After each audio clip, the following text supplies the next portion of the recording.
Matthew chapter 27. Early in the morning, all the head religious leaders of the Jews and the leaders of the people gathered together and talked about how they could put Jesus to death. They tied him and took him away. Then they handed him over to Pilate, who was the leader of the country. Then Judas was sorry he had handed Jesus over when he saw that Jesus was going to be killed. He took back the 30 pieces of silver and gave it to the head religious leaders and the other leaders. He said, "I have sinned because I handed over a man who has done no wrong." And they said, "What is that to us?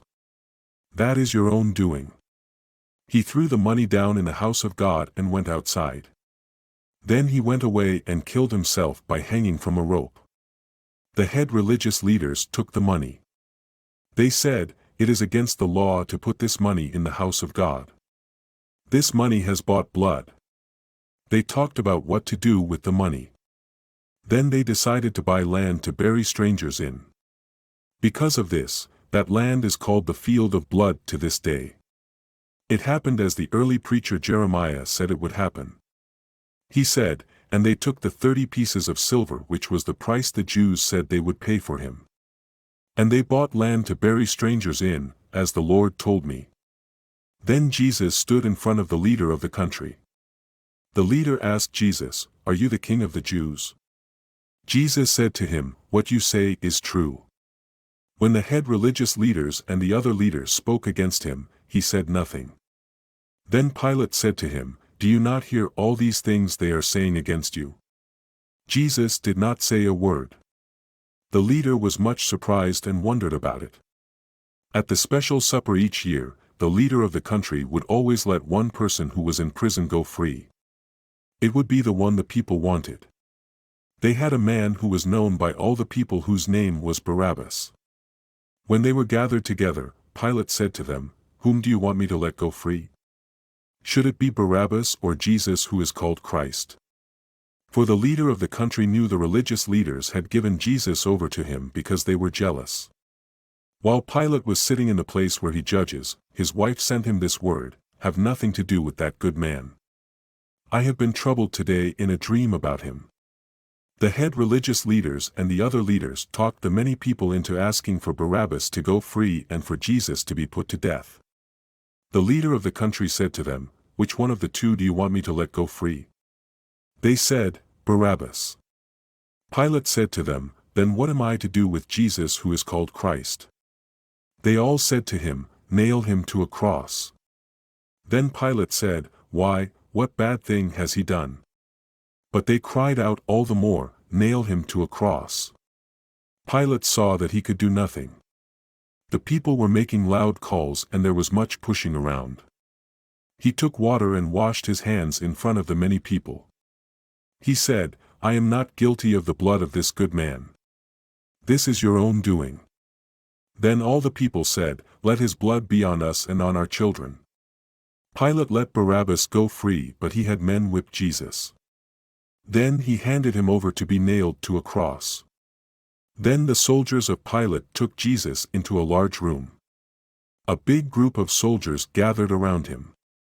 They took off his clothes and put a purple coat on him. They put a crown of thorns on his head. They put a stick in his right hand.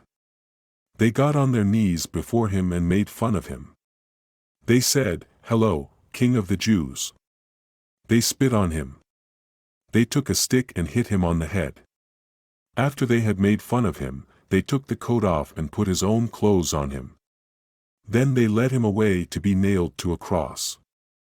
As they were on the way, they came to a man called Simon from the country of Cyrene. They made him carry the cross for Jesus. They came to a place called Golgotha. This name means the place of a skull. They gave him wine with something in it to take away the pain. After tasting it, he took no more. When they had nailed him to the cross, they divided his clothes by drawing names. It happened as the early preacher said it would happen. He said, "They divided my clothes among them by drawing names to see who would get my coat." Then they sat down and watched him. Over his head they put in writing what they had against him, "This is Jesus, the King of the Jews." They nailed 2 robbers to crosses beside him. One was on his right side. The other was on his left side. Those who walked by shook their heads and laughed at him. They said, "You are the one who could destroy the house of God and build it up again in 3 days. Now save yourself. If you are the Son of God, come down from the cross." The head religious leaders and the teachers of the law and the other leaders made fun of him also. They said, "He saved others, but he cannot save himself. If he is the King of the Jews, let him come down from the cross. Then we will believe in him. He trusts God. Let God save him now, if God cares for him. He has said, 'I am the Son of God.'" And the robbers who were nailed to crosses beside him made fun of him the same way also. From noon until 3 o'clock it was dark over all the land. About 3 o'clock Jesus cried with a loud voice, my God, why have you left me alone?" When some of those who stood by heard that, they said, "This man is calling for Elijah." At once one of them ran and took a sponge and filled it with sour wine. He put it on a stick and gave it to him to drink. The others said, "Let him alone. Let us see if Elijah will come and save him." Then Jesus gave another loud cry and gave up his spirit and died. At once the curtain in the house of God was torn in two from top to bottom. The earth shook and the rocks fell apart. Graves were opened. Bodies of many of God's people who were dead were raised. After Jesus was raised from the grave, these arose from their graves and went into Jerusalem, the holy city. These were seen by many people. The captain of the soldiers and those with him who were watching Jesus saw all the things that were happening. They saw the earth shake and they were very much afraid. They said, "For sure, this man was the Son of God." Many women were looking on from far away. These had followed Jesus from the country of Galilee. They had cared for him. Among them was Mary Magdalene and Mary the mother of James and Joseph and the mother of Zebedee's sons. When it was evening, a rich man came from the city of Arimathea. His name was Joseph. He was a follower of Jesus also. He went to Pilate and asked for the body of Jesus. Then Pilate said that the body should be given to him. Joseph took the body and put clean linen cloth around it. He laid it in his own new grave. This grave had been cut out in the side of a rock. He pushed a big stone over the door of the grave and went away. Mary Magdalene and the other Mary stayed there. They were sitting near the grave. The next day, the day after Jesus was killed, the head religious leaders and the proud religious law keepers gathered together in front of Pilate. They said, "Sir, we remember what that man who fooled people said when he was living, 'After 3 days I am to rise from the dead.' Speak the word to have the grave watched for 3 days. Then his followers cannot come at night and take him away and say to the people, 'He has been raised from the dead.' The last mistake would be worse than the first." Pilate said to them, "Take the soldiers. Go and watch the grave." Then they went and made the soldiers stand by the grave. They put a lock on the big stone door. Matthew chapter 28. The day of rest was over. The sun was coming up on the first day of the week.